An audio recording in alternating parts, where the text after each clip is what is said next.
jau daudzus gadus esam runājuši par mednieku iesaisti valsts aizsardzībā. Un esam rādījuši jums daudz foršus un veiksmīgus projektus, tā skaitā vienoti valstī, kur tad šī sadarbība Latvijas mednieku organizācijām un bruņotajiem spēkiem veiksmīgi notiek. Šoreiz jau nākamais solis. 20 mednieki ir atbraukuši uz Liepāju, lai piedalītos kopā ar zemesardzi, Namejas mācībās un jau mēģinātu tādā dzīvajā patrenēties kopā, saprast, kā tad mēs varam izmantot šos mednieku resursus, kā mednieki rīkojās kopā ar zemesargiem. Un šeit 2 dienu garumā vairāki uzdevumi medniekiem kopā ar zemesargiem. Pasakosim līdzi, paskatīsimies, jo tā galvenā ideja ir izdomāt priekš tiem medniekiem, kuri nevēlās būt zemesargi, nevēlās būt aktīvā dienestā, bet grib kaut kā piedalīties valsts aizsardzībā. Tad šī sadarbība šobrīd top veidojās un cerams arī šīs mācības iedos kādas jaunas un labas atziņas.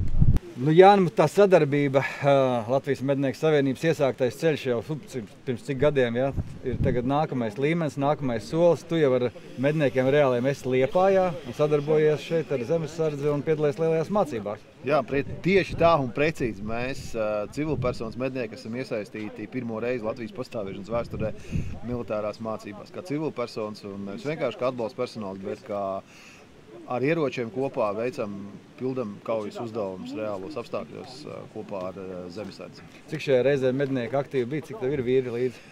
Mēs esam 21, bet es zinu to, ka arī ar citiem bataljoniem kopā ir zemesargi, par kuriem man šobrīd vienkārši nav precīza informācija, bet mēs esam vairāk kā 20 cilvēki. Un, ņemot vērā to, ka tā ir pirmā reize, šīs dienas galvenais uzdevums ir uzkrāt to informāciju, ko mēs varam izdarīt, kur ir vājās vietas, un varbūt ir kaut kādas lietas, kuras varbūt mēs tikai šobrīd vēl sapņojam par to, vai iedomājamies, kā mēs varētu strādāt, un nākamgad mēs jau varēsim jau droši spērt nopietnāku soli uz priekšu un jau uzņemties lielāku atbildību. Ieskicē, tagad ir sākums, kādi bija tie šīs dienas uzdevumi un kas sagaidām šeit lidostā apmēram? Tad pirmais uzdevums, galvenais uzdevums, mēs iepazināmies ar militārām procedūrām, ar armijas procedūrām. Tās ir drošības procedūras, tās ir procesuālās procedūras, kas tiek īstenot šos uzdevumus. Tātad nodrošināt kontrolpunktu darbību, iesaistīties attiecīgi transporta plūsmas organizēšanā, nodrošināt kaut kādas izlūkošanas informāciju, respektīvi pārskatīt kaut kādus laukus ceļus, ziņot par attiecīgi marķētājiem automašīnām, kas mūsu gadījumā bija pretinieks, ja? Jā, pretinieks, jā, viņš ir marķēts, mums viņas ir no transporta plūsmas jāatlasa, jāziņo attiecīgi centram, un tad attiecīgi šajā kontrola pustenī mūsu mednieku dalībnieki, tātad viņu uzdevums bija novirzīt šos marķētās mašīnas no automašīnas plūsmas attiecīgi uz šo pārbaudi un arī piedalīties šie transporta līdzekļu apskatē, šo vadītāju un pasažieru intervijās un tālāk šo procesu organizēšanu. Tas bija tas, tā dienas pirmā daļa. Un tagad es saprotu, mēs esam Liepājas lidostā, un šeit jau būs vakara daļa, kas būs arī visas nakts daļa, normāla negulēšana kopā ar... Jā, tieši tā, līdz pat faktiski Nameja noslēgumam, jā, mēs pavadām šobrīd Liepājas lidostā. Mums šobrīd ir aptuveni ieskicēts mūsu kaujas uzdevums. Mēs šobrīd esam sadalījušies attiecīgi pa grupām. Grupa šobrīd nokomplektē savu tehnisko aprīkojumu. Mēs tur dalamies ar termālās redzamības iekārtām, jo darbošanās galvenokārt būs naktī. Mēs plānojam izveidot šeit arī šo mūsu mobilo štābu, par ko es jums stāstīju, ir vienot valstī. Tātad, lai mums ir tels, lai mums ir elektrība, enerģija, kur paslēpties tiem, kas atpūtīsies no lietas, iespējams, ka būs naktī lietas arī, jo tomēr mums jānoturās ir līdz rītdienas 12. Jā, tā kā šis fiziskais izaicinājums būs pietiekoši liels. Un tālāk tad mēs gaidām būtībā šo uzdevumu. Tad šajā teritorijā sadalīties, izkārtoties. Mums līdzi ir attiecīgi, tad mums ir apvidus automašīnas, mums ir kvadrcikli, mums ir viss nepieciešamais, lai mēs mobīli, efektīvi iekļautos šajā procesā, šajā mācību uzdevumā, nodrošināt lidostas aizsardzību no šiem iebrucējiem, kas ir nākuši pēc mūsu dzīvībām un brīvības.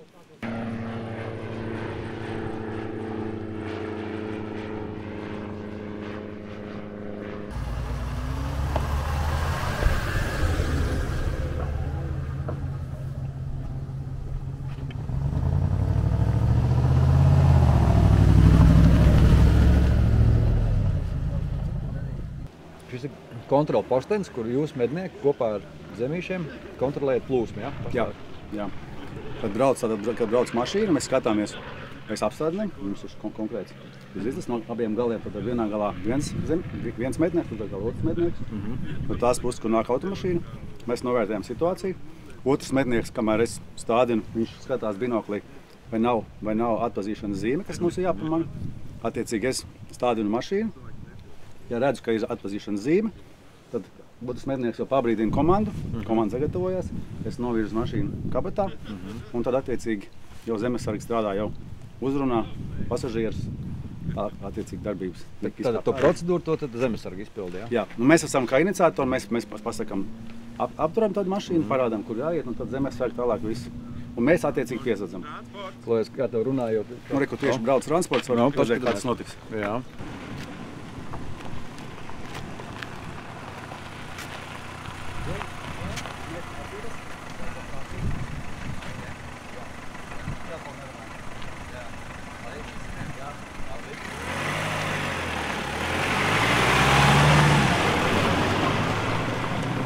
Tātad es saprotu, ka šis nebija marķēts, reāls vietējais kaut kur brauc, jā? Jā, paskatāmies acīs, paskatāmies vai godīgs vai kārtīgs, un tad, ja vietējais un brauc savas darīšanās, tad...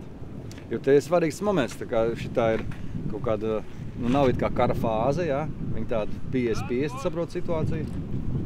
Tad būs no otras puses tas pats stāsts, jā. Attiecīgi, civilie vienkārši jūs laižat garām, vai ne? Jā, mēs viņus piebremzējam, bet tomēr laižam garām. Un skatāmies tagad, šajā gadījumā mednieks skatās binoklī, pārbauda, vai var redzēt, vai ir atpazīšanās zīmes. Laicīgi jau, jā? Laicīgi, jā. Tātad šādi posteņi ir izvietoti vairāki apkārt lidostai, un šeit ir iesaistīti tātad gan zemesargi kopā ar medniekiem un kopā ar vietējiem uzņēmējiem, kuri ir atzinuši savu tehniku. Un tas veido šo sadarbību, kā reālajā dzīvē būtu, kad iesaistam visu vietējo resursu. Un šī gadienā tā tehnika vajadzīga ir, ja gadienā ceļš ir jānobloķē, tad traktoru aizdzenot priekšā, tepat kaut kāda ienaidnieka kolona vai kaut kas arī, tad netiks cauri. Tad smagā tehnika var būt kā inženieru tehnika izmantot, kaut kas jāizroka, jāizveido, vai vienkārši nobloķēt ceļu. Un tādu punktu šeit ir vairāk. Mēs runājam par ceļiem, viņi saka, ka braucam biežāk, ka mēs viņiem palīdzam. Šajā gadījumā tiešām, ka viņi var nodarboties ar saulietu, mēs viņus piesadzam, mēs viņiem palīdzam. Tā kā.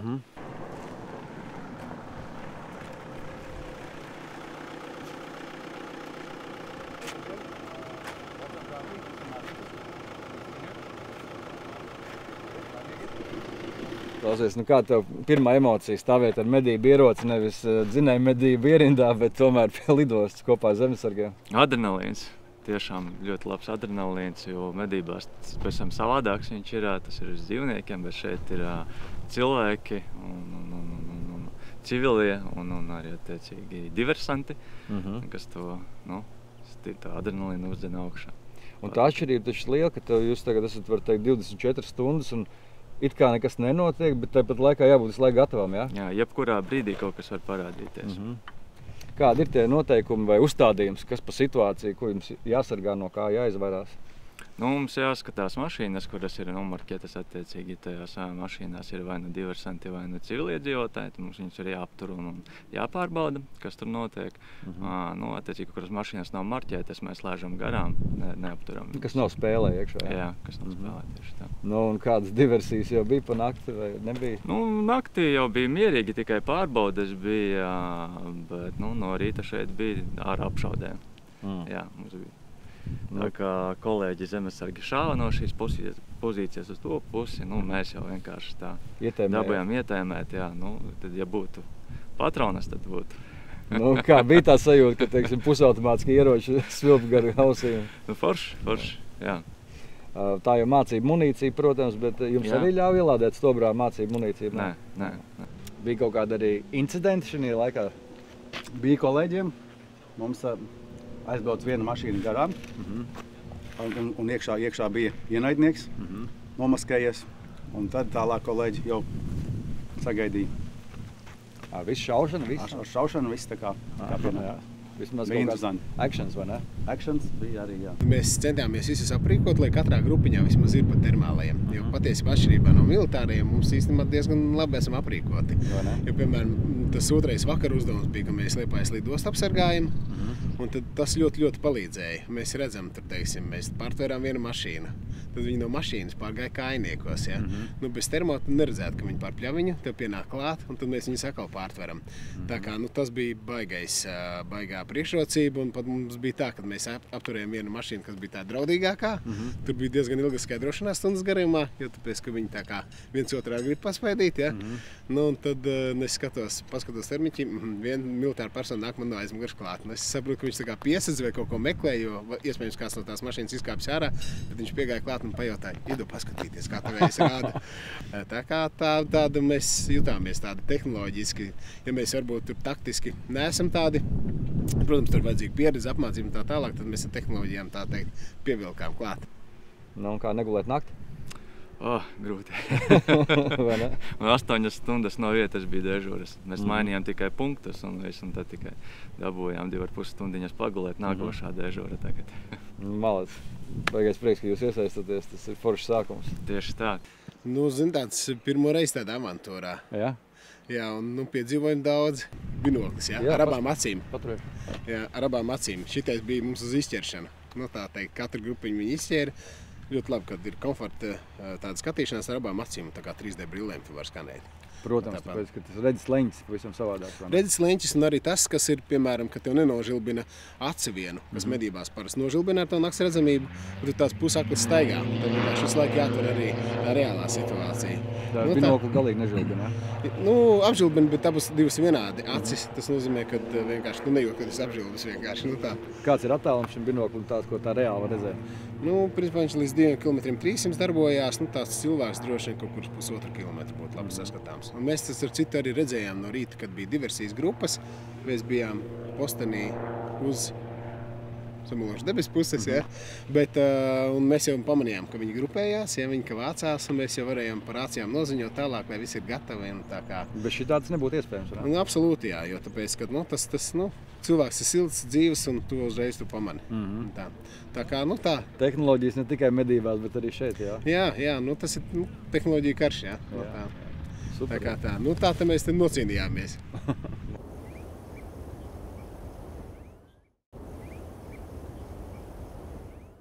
Bažas bija par to, ka ir diversanti. Nu, kāda ir tās kontakts, ja? Nu, ko, varbūt viņi tur aiziet uz fizisko kaut ko, ja? Bet īstenībā, protams, tas viss ar humoru bija. Mēs tur reizēm pat arī safilmējam, ka mēs viņus noķeram, pasmējamies un tā tālāk. Tas tā ļoti forši bija. Un arī tu saproti, zin kā, tiem medniekiem vienmēr zina, ka viņš jau visprecīzāk, viņš mežā zina vislabāk, viņam lielākā pieredze. Un tad, teiksim, šeit arī tu tā sajūti un saproti, ka, protams, ir tās lietas, ko tu vari iemācīties tikai šādās mācībās. Un tik tiešām, ja ir tāda situācija valstī, ka pieaicina to mednieku, tad es bišķiņ vairāk sagatavojies. Nu, tā kā visi iesaistieties, ja? Gan talšaušanā, gan arī nākamajos tādos pasākumos noteikti noderīgi. Jāsaka godīgi, ka vislielākais treniņš un visefektīvākais treniņš laikam ir tieši zemesardzes pušiem, kas bija atbildīgi par mūsu iesaistīšanu šajos te uzdevumos. Pamatā to var izskaidrot tādā veidā, ka viņi strādā reglamenta ietveros. Ja? Viņiem ir skaidra subordinācija, viņiem ir skaidra uzdevuma izpildes, viņiem ir resursi, viņiem ir materiāla tehniskais nodrošinājums vispārējais. Un te pēkšņi parādās. Un te pēkšņi pilnīgi šeit, kur ir mednieki, savs transports, nekas nav zināms, kāds viņiem MTLs, katram savs ieroču kalibrs, katram kaut kāds savs backgrounds, viņi vienkārši ieradušies, ir situācija, mēs esam klāt, ar mums ir jārēķinās, vai pareizi sakot, mēs esam nepieciešami, jo spēki ir pa īsu. Un uzdevums ir jāizstāsta, uzdevums ir jāsaprot, uzdevuma izpildi ir jānokontrolē, un attiecīgi medniekiem ir jāatrod kontakts ar šo te vadošo personu, militāru personu, un šim te komandierim ir jāatrod līderi šajos te cilvēkos. Viņiem ir jāsadala attiecīgi šajās te kaujas grupās. Un tas jāizdara nevis vienkārši tehniski, bet viņiem ir jāizdara tā, lai viņš tiešām funkcionē. Un manā skatījumā šis bija visinteresantākais process. Tieši šī te psiholoģija, kas tiek risināta un meklēta šī te pieeja. Un, protams, kad attiecīgi tas ir tas pamats arī, kas nodrošina to, vai šis kaujas uzdevums tiks veiksmīgi izpildīts vai neizpildīts. Nu, kā tev liekas, šī sadarbība tā kā iemācījās abas puses? Noteikti, jā. Abas puses. Es domāju, ka liela daļa no... Es domāju, ka šis ir tāds arī plats solis arī attiecīgi tiem, kas vēl nav zemesargi uz zemesardzi. Jo svarīgi saprast to, ka mednieki x stundā mēs esam pirmā 48 stundas tajā mirklī, lai mēs varam nodrošināt to, ka mūsu ģimenes, mūsu tuvākie nokļūst drošībā aiz mūsu aizsardzības pozīcijām. Un tajā mirklī mēs visi mobilizējamies un kļūstam par daļu no Nacionālajiem bruņotajiem spēkiem. Katrs atbilstoši savai kompetencei, katrs atbilstoši savai zināšanai. Un tas, ko mēs šeit apgūstam, būtībā mēs apgūstam šo te pirmo izdzīvošanas instinktu. Pirmo izdzīvošanas instinktu, kad ir iestājusies šī X stunda, lai mēs vienkārši kā tādu ābeci, kā tādu pirmo palīdzību, mēs zinātu, kā rīkoties. Kā tu redzi, šis varētu turpināties arī šī sadarbība? Es domāju, ka, jā, protams, mēs pirmkārt uz to esam ļoti ilgi gājuši. Mēs esam veikuši ļoti garu ceļu, juridisku ceļu, izskaidrojošu ceļu, visi arī raidījumu, šaušanas nodarbības, visu, ko mēs esam veikuši, šim tas ir vērsts uz to, lai mednieki ir vairāk kā 20,000 cilvēku Latvijā. Oficiāli medniekiem ir 57,000 šaujamieroči. Ja? Šie ieroči visi atrodas mājasēmniecībās. Kā viņus pareizi iesaistīt? Tieši tā, lai viņi nepaliek pirmām kārtām, lai viņi tiktu izmantoti mūsu interesēs, nacionālās interesēs, valsts interesēs, lai viņi netiktu vērsti pret saviem līdzcilvēkiem un lai viņi nenokļūtu arī ienaidnieku rokās. Daudz izaicinājumu. Es ceru, ka būs vēl pasākumu. Jā, es domāju, ka mēs tā vai savādāk par šo runāsim vēl, es ceru, ka daudz. Šogad ūdens putnu medību sezona iesākusies diezgan raibi. Pirmkārt jau putnu gripas dēļ, otrkārt jauna kārtība ar kādām skrotīm. Pārsvarā drīkstam medīt un lūkšu tev varbūt paskaidrot mazliet vairāk. Sāksim ar putnu gripu, jo diezgan daudz emociju, diezgan daudz stāstu. Kāda tā patiesība ir? Cik viņa ir izplatījusies Latvijā, cik bīstama viņa tiešām ir mājdzīvniekiem, sunim, medību sunim un pašam cilvēkam? Ko tu vari pateikt? Pati gripa kā tāda ir bīstama. Un, protams, atkarīgs no sugas uz sugu. Būs sugas, kurām tā mirstība būs augstāka, bet gan sunim ir letāli gadījumi, gan arī cilvēkam tās sekas nav pārāk patīkams. Un tiem mājputniem arī ir jāuzmanās. Bet jāatcerās ar vienu citu lietu, ka ne visas vietas ir vienlīdz bīstams. Jo kādā mazākā dīķītī, kur tā putnu mainība un kustība nav tik liela, tas risks šo gripu dabūt ir salīdzinoši zems. Tajā pašā laikā lielie ezeri vai arī vietas, kur ir kāju kolonijas, kur šogad tās gripas izplatība bija visaugstākā, un arī tā mirstība bija visaugstākā. Un šeit mirušie putni un slimie mazaktīvie putni ir sastopami bieži. Tur būs daudz lielāks risks. Es pareizi saprotu, ka kājas bija, caur viņām principā izplatījās šī gripas? Kājas bija tas, ko mēs redzējām. Drīzāk izplatījās ar zosveidīgiem putniem, pilzos, jo viņām šī izturība ir augstāka. Viņas būs tie, kas klepodams staigās riņķī un pielaidīs to citiem. Kājas dabūja vissmagāk, tāpēc, ka viņas liksto kolonijās, kur ir augsts putnu blīvums likstošanas laikā vienā vietā. Tas, ko es dzirdēju, vairāk nekā 2000 gadījumu Daugavpilī, tas ir atrastie. Ja tur ir kolonija ar 4000 pāriem, kas ir 8000 putni, tad, ja 2000 ir atrasti, ne visus atrod.